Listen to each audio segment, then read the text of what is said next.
introduce our speaker, please? I'd be happy to. So we've met her before. We met her about 3 years ago when she first applied to go overseas as a Rotary Youth Exchange student. And then we met her just before she took off to go overseas. And then we met her when she came back, and now she's a high school senior. She's been accepted up at Michigan Tech. Not sure exactly what she's going to study. Engineering. She's going north. We got 2 no's. Engineering is not on the schedule. No. That one seems to be pretty clear. And then I'd also like to introduce Claire.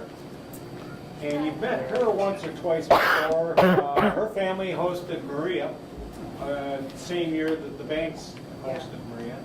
And she got excited about the program, and if she can work it in on an absolutely insane schedule this summer, she wants to go overseas on the short term. So welcome. Thank you. And are you ready? I'm ready. All right. So she's going to tell us about Peru and her youth exchange. No, I got it. Talk to them now. No problem there. All right, hi guys. Slowly. Yes. There is a problem. Yes. My lovely introduction from Jeff. I'm Sarah, and I was a Rotary Youth Exchange long-term exchange student last year. I spent 11 months in Peru. It was the most amazing year of my life. I learned so many things. I cannot describe how much I learned in so little time. It's incredible. The amount of things you learn culturally, you learn another language, you learn about yourself and your family. And so this is my year in Peru. And just to start off by letting everyone know what the exchange programs are, I did a long-term exchange, which was 10 to 11 months abroad with students from around the world. I got to learn another language and culture. I got to travel and experience another world, and I got to volunteer in my new community. Rotary also has a short-term exchange program, which Claire's thinking about doing. And it is 2 to 4 weeks, and it's a direct exchange where you go to a family, and then that family sends their son or daughter to live with your family. And so it's direct between 2 families. You learn basic language skills, maybe not the whole language, but in 2 to 4 weeks you can get by. You get to travel and see another part of the world. You grow and you change, and you still get to experience another culture. And there are a lot of exchange programs out there, but there are a lot of benefits to doing an exchange with the Rotary. And so when you do an exchange with the Rotary, you get a network of Rotarians in your community and back home. And that basically means if you have any problems, you have a counselor, you have a youth officer, you have a country contact. And a country contact is a person from your whole Rotary district that specializes in your specific country and your culture. And all of those people are there to help you, and all those people were there for me to help me through my exchange and to get me through any problems I had. And I'm very thankful for them. The Rotary Youth Exchange is a $24,000 approximate scholarship. So I went abroad, and all I had to pay for was my health insurance and my plane ticket. And that was really incredible because it gave me the opportunity to study abroad, but it was also possible for my family to afford it.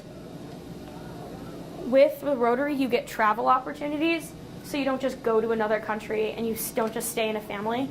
You go to another country and you take trips and you explore your new side of the world. If you go to Europe, there's Euro tours where you get to see the entire continent.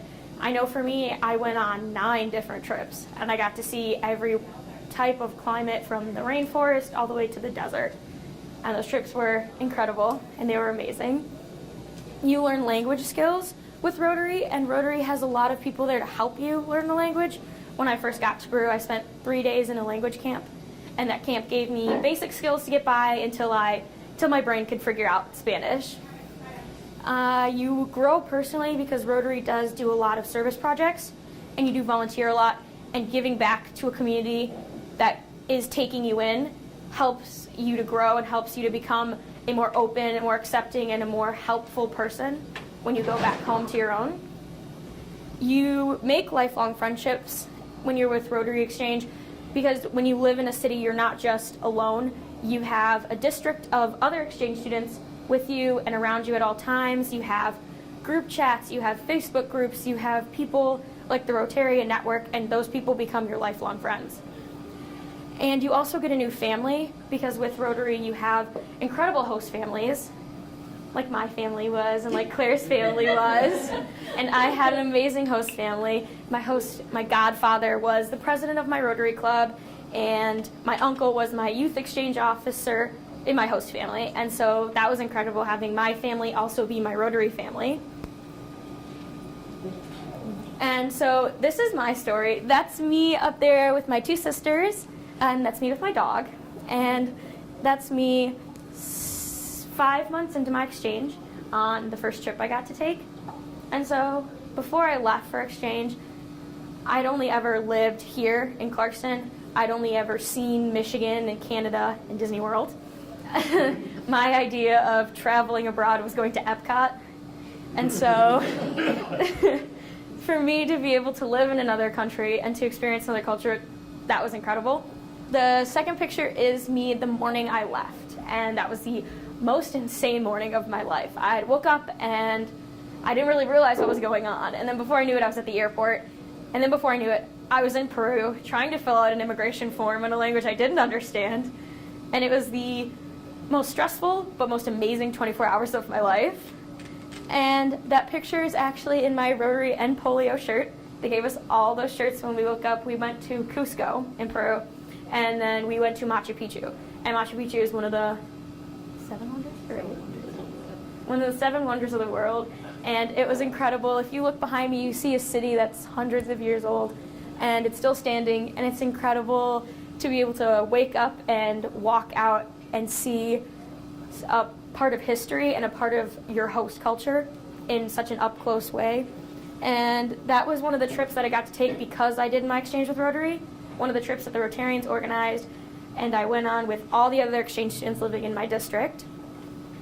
And so I lived in the city of Arequipa in Peru, and Arequipa was an incredible city in the Andes Mountains, and that picture that's kind of orange there, that's the volcano Misty, and that's the staple of Arequipa, the staple of my city.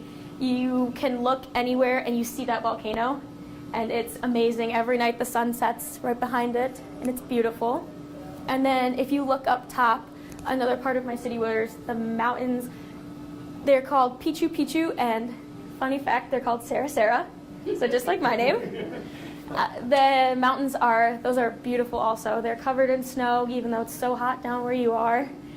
And if you look in the blue building in the bottom, that is the Santa Catalina Monastery, and they call it the city within a city, because once you're inside the walls, it's like a different world, and there's still people that live there today, and it's so quiet and so peaceful, but it's also within my city.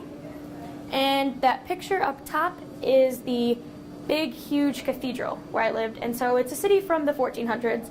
And so when the Spanish came in, they built all these great monuments in the stone that you could harvest from the volcanic rock. And it's so beautiful. The monastery is built out of that too. And it's just incredible to wake up and to see those. Yes? Is it hot there? Pretty hot, yeah. The sun's really strong. And then in the bottom, that really small picture, those are the exchange students in my Rotary Club. My Rotary Club was the Selva Alegre Rotary Club. There were 5 other exchange students besides me. French, another American, 2 Taiwanese boys, and then a boy from the Czech Republic. With Rotary Exchange, they focus a lot on becoming multicultural.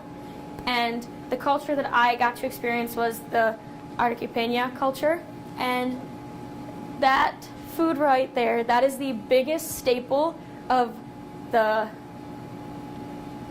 cuisine of my city, and it's a ricotta relleno, and that basically is this really, really, really insanely spicy pepper, and they boil it down with sugar so you can actually eat it without dying, and then they fill it with beef and cheese, and they serve it with potatoes. And I was actually given the opportunity to take a 4-week cooking class with the Rotary Club. Another thing Rotary gave me. I got to take this cooking class, and I got to learn all about how the food has influenced their culture. And food is very important to Arequipa because that's what sets them apart from the rest of Peru. It's their thing. People travel from all around the world to learn how to cook their food and to learn how to eat the food, because there are certain ways you have to eat it. And if you look in the middle, that's a picture from my birthday. A fun thing about Latin American culture is when it is your birthday, your family smashes your face into the birthday cake. They all do that. And so on my birthday, my host sister, it was the first day I arrived in my host family, and it was my birthday. And I was blowing out my birthday candles, and she came up behind me and just smashed my face into the cake. It was really surprising, but it was cool to learn why at first, so I could just not be very upset with the fact that she came up and smashed me into the cake. And then if you look up top in the corner, that's the fish. And a big thing in Arequipa is that you don't go to the grocery store to buy your food, you go to the markets, where everything is set up in stalls in one big tent, and you bargain for everything, and you try and get the best price. And all the produce is fresh, caught that morning. And if you look at the fish, this is pretty funny because me and my friend, for the cooking class, we had to go buy fish. And we felt so proud that we went to the fish market and we bargained and we got the best price. And then we showed up to class and we found out we paid double what we should have, bought bad fish, and couldn't make the dish we were supposed to. So I guess we learned our lesson after that. And I think when a lot of people think of Peru, they think of llamas and Incas and wool. And in Arequipa, they have a lot of alpaca and llama farms. And my host mom took me to visit one with my best friend right there. She's from Florida. And we got to see the alpacas. We watched one get shaved, and that was a really cool experience because we learned where the typical sweaters come from, where the wool comes from, and we got to see the animals alive. And I've never been spit on by an alpaca, and I've been up close and personal with quite a few. And I'm starting to doubt whether or not they actually do spit on people, because I've never heard anyone say that. And like I said before, Rotary has given me incredible travel opportunities. These are just some of the hundreds of pictures I have from all of my trips. And the trips range from me and my host mom driving half an hour to a cool place to explore in my region, to flying for 3 hours into the Amazon rainforest and then taking a 3-hour boat to a community. The trips were incredible. I learned so much about the world.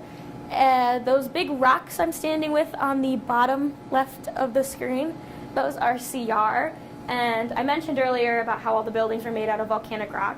In Arequipa, the only place in the world you can get this type of stone, they have these big quarries where they harvest the CR, and it's a very gentle rock, and it's porous, and it's beautiful to have up close. I wish I could have taken some home, but you're not allowed to do that.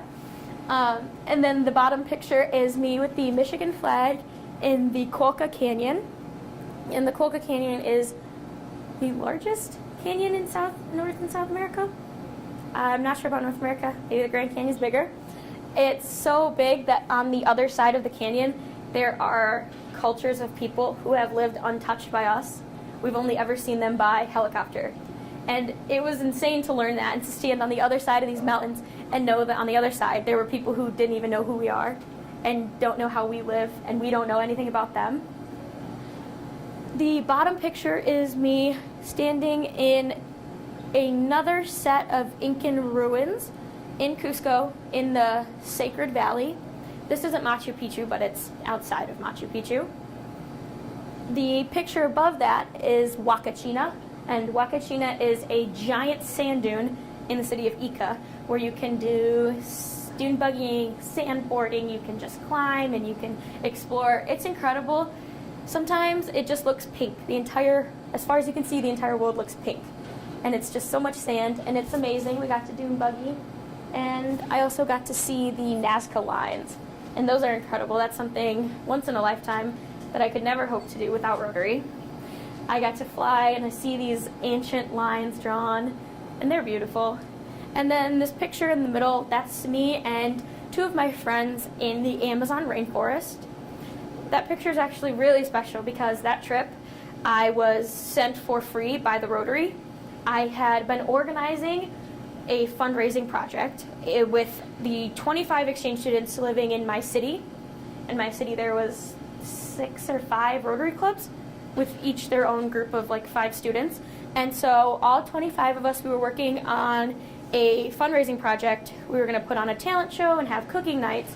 And the Rotary director for my city saw me and thought I was working very hard and decided to recognize that by sending me and 2 boys from a different city in Peru to go to the Amazon rainforest in October, free of charge, and meet with community leaders, meet with kids and families, and the people who live there in the Amazon, the natives, and all the people that live not necessarily in the cities, but 4 hours out in a boat with no cars and no electricity or nothing. And we met with them and we spoke and we learned what they needed. And with Rotary, we did a service project. And what they needed was clean water and a school. And so part of the service project I did was me and the 90 other exchange students in the total country, specifically the 25 in my city. We put on talent shows and we sold traditional foods from our country, and we raised $5,000, give or take. And we built a school and we put up some water purification towers. And the tower in the middle was built by the exchange students from the year before me. And when I went in October, we got to put up the sign, the Rotary sign with all the flags, and we got to dedicate it to the community on behalf of Rotary, on behalf of the Rotary Clubs of Peru. And that picture up in the top left corner, those are the little girls who will be attending the school below that we were building, just the stilts in the ground. That is now a full-on school, and it's now functioning. And a really special part of that community is the Rotary. They sponsor students from the Amazon in Peru, and they sponsor those students to give them the opportunity to go on an exchange like I did, and they pay for everything. And they invite them to live in the capital of Peru, in Lima, for a couple months, and they teach them English and they teach them their new host language. And then they go and they live in a new country and they have this amazing opportunity entirely courtesy of Peruvian Rotary clubs. And so a student who would have been attending that school is in Brazil this year, thanks to Rotary and thanks to what we were doing there. And up in the very top right, the really small picture, sorry, those are houses, the typical house for those communities, and it's basically just wooden planks on stilts with some metal siding, and that's it. And if you look, there's no running water and there's no electricity, and everyone has, basically the communities, they work together. Everyone has their chickens and they go and they harvest, and it's very closed off from the rest of the world. And for us to go in and help them was incredible. I learned so much about what poverty really is, and so much about what I'm thankful for here, and all the advantages and opportunities I was given just because I was born here in the family I was. And that was incredible for me to be able to see that side of the world. The school, that yellow building, that's what a typical school looks like for them. And so for them to go to school every day in a building like that, especially when it floods, is tremendously difficult. And the students that do get an education and do graduate, they have fought hard for that. And so for us to be able to take this project and this money and build a school for them, that was incredible. And that was something I got to do on my exchange because I did an exchange with Rotary. And that is my presentation. Thank you for listening, and thank you for looking at the terribly small pictures. Does anyone have any questions for me? Yeah? Do you have winter weather down there, or is it all hot? In my city, it actually has a very mild climate. It never gets above 80, never gets below 50. That's kind of it. No way. It's really nice. Really nice. And on Christmas, it typically rains because it's the rainy season instead of snows. Yes. You said you cooked some of your, what would be our cuisine for guests? Yeah. What did you cook? We made hamburgers. Yeah. They love McDonald's. But you tried to cook other things, it was just you couldn't. Oh yeah, we tried to cook other things. Like I tried to cook, my mom makes these magic bars. I don't know, they're kind of coconut graham cracker bars for Christmas every year. And I tried so hard to make them. And when I took the pan out of the oven, it was somehow a wet brick. It was solid, but it was also like a gelatin, and it just didn't work out, but that happens. You traveled to any other countries? I got to visit Ecuador. Ecuador was beautiful, yeah. That's it. We just stayed in Peru. Is it on your bucket list to go back? I want to go back as soon as I can. As soon as I can afford it, I want to go back. The Rotary organizes a countrywide trip Yes. for all the students. Can you tell us a little bit about that trip? Oh yeah, the countrywide trip I took. All the trips were countrywide trips. All the trips were open to every exchange student living in Peru. The Machu Picchu trip was specifically popular just because you got to go see Machu Picchu, and that was incredible. And it was the longest trip. It also was when I went to the Colca Canyon and those other Incan ruins, but they aren't really ruined. They're standing pretty well for 100-year-old buildings. And the Rotary organizes the trips, and they send out emails and letters, and you learn how much it costs, when the money is due, when you leave, and what you're going to do. And I got to take 8 or so trips. The first trip I took was I went and I visited Majes, and Majes was a valley near where I live. And then I went to the Amazon with the Rotary sponsored trip. And then I went to the trip to Machu Picchu and Cusco, and that was with 96 exchange students. There were 96 in the total country, and all 96 went on this trip. And Rotary organized the entire thing. Oh yeah, 2 more. Sorry. There's one where we went to the north of Peru. We visited cities like Tumbes in Ecuador, cities where surfing is big and everything's on the beach and it's beautiful and incredible. And then we went to Ecuador, and Rotary actually found this fancy all-inclusive resort, and we all got to go, and we basically took over this whole resort. And then there was another trip. 96 teenagers? Yes, 96 teenagers loose in a resort. Hot springs and massages. There was none of that. It was Where were the hot springs though? that was in Colca. Oh. Yes. It was insane. The beaches were incredible. I can say for a fact the Pacific Ocean is terrifying. It sucks you out without you even knowing. A couple of people, yeah, it's kind of cold, but pretty warm. A couple of people got sucked out and then tossed back in by the waves and cut up their faces, but it was still a once-in-a-lifetime experience. And then another Rotary organized all of these trips. Rotary, the Rotarians did all of the work. We basically paid for it and went.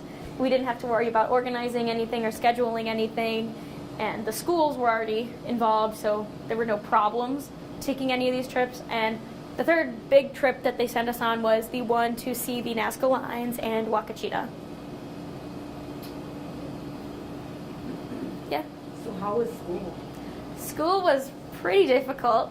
School started, I got picked up by the bus at 7 o'clock, dropped off at 8.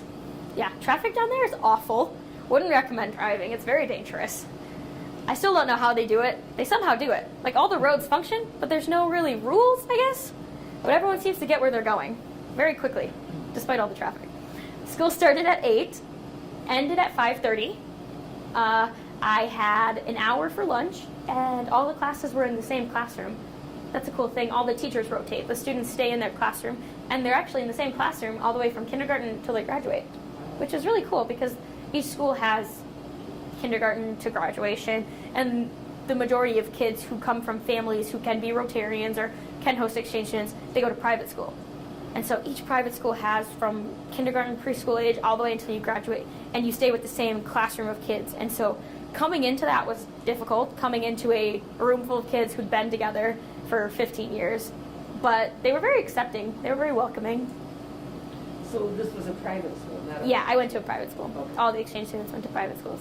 Yes. Is it hard coming back to school here locally? It was hard coming back to school, not because of the education or anything, but because people here are very closed off. When I came back to school, I was very surprised. Everyone has their headphones in all the time. Everyone is on their phones. No one's paying attention. No one's really interacting. And in Peru, by government law, you cannot have your cell phone at school. Like, it's prohibited by the government. And so everyone, they talk to each other, and everyone's very involved, and all the students know the teachers, and the teachers know the students and their families, and everyone is very connected. And it was hard to come home to a city like Clarkson. It's pretty small. Arequipa has a population of 1 million, I think, but it just seems very spread out and alone, and there's not a real sense of, I'd say, community like there is in Peru. Transportation? Oh, I miss public transportation so much. It's so nice there. All the buses, they aren't really regulated and they don't really have routes, but you get where you're going. And the second I figured out that the guy leaning out the bus door screaming names, he was screaming street names. So these buses, they whip around the city. I was actually in like 2 bus crashes, but they weren't really bad. They zip around and they drive like crazy, and a guy or a woman, they lean out the door and they scream a bunch of names really fast, and you can barely understand them, and you kind of have to decipher and listen for your street name or your district name, and you get on that bus and you pay your, what is 15 cents, and you get where you're going. It's really cool and fun and hectic. Yeah. Did you know Spanish before you went? No, I did not know Spanish before I got there.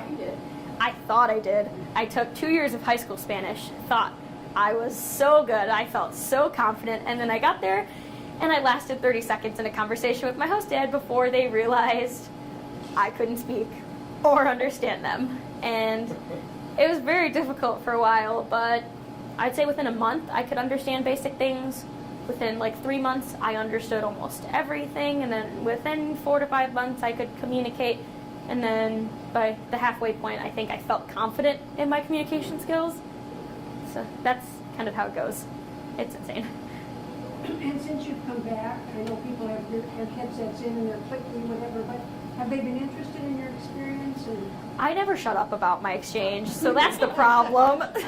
I talk about it so much every chance I get. There's a new story, or, oh, did you know this about this? Or I talk about how my phone sometimes, I think I broke the algorithm for iPhones, because my phone, it sees so many of other languages on the screen and in the news feeds that it sometimes gives me notifications in 2 languages. I think that's funny. That's my favorite thing that I've noticed about my phone.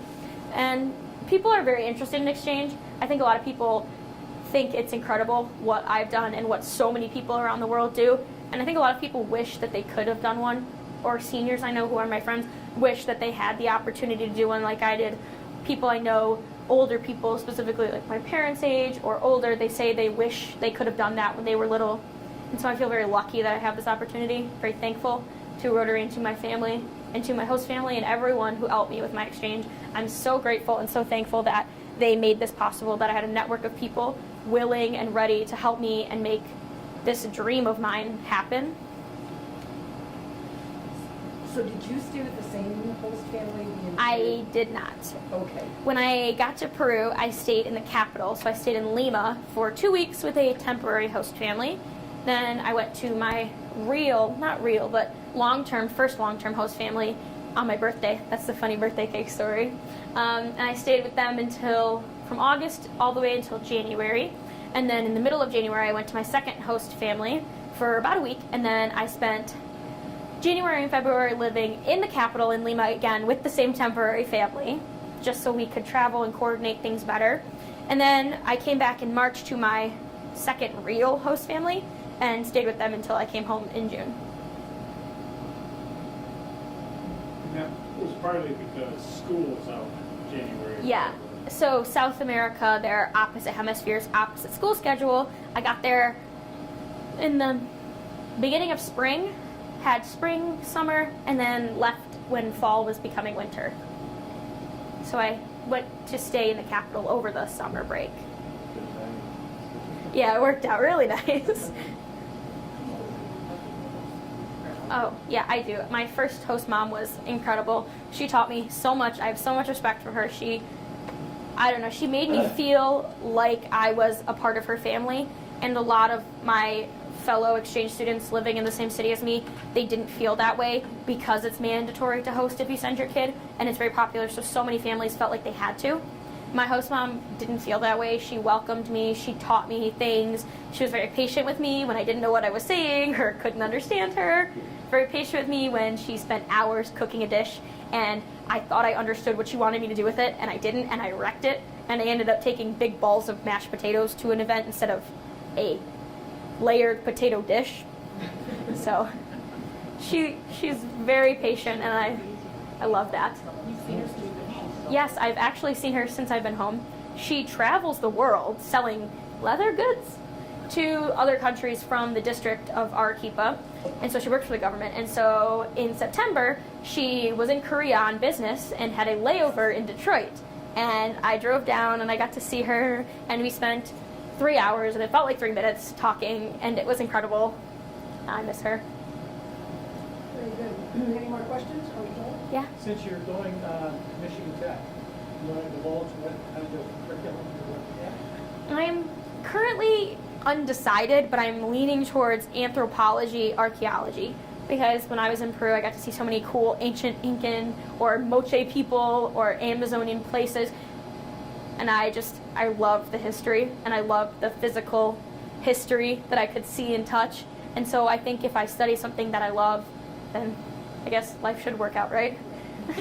I don't really know. Okay, but why are you going to Michigan Tech and studying anthropology? It doesn't make sense. Oh, I'm going to Tech because I have a lot of family history up there, and it's really good to, I feel like it's sixth generation. yeah, 6th generation, my mom says, sorry, of my family at Tech. You know, you go up there and you don't come back till spring. Oh, yeah. And you go up there and you go to sleep one night in October, and then you wake up and it's November and there's 11 feet of snow. Right.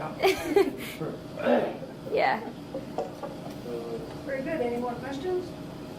Well, very good. Thank you. Thank you for doing Thank you for listening. And, well, I don't know, Sarah, if you know anything about Shelterbox? Yes, I Disaster do. relief? Okay. They use Shelterbox actually in Peru. When I was there was pretty bad flooding. The government actually, U.S. government actually sent them $20 million. There was such bad flooding. I had no running water for 3 weeks. Such bad flooding. Had to gather up gallons of water to shower. And they sent Shelterbox down for the people who lived in the north of the country, because that's where the flooding hit the cities and their homes the hardest.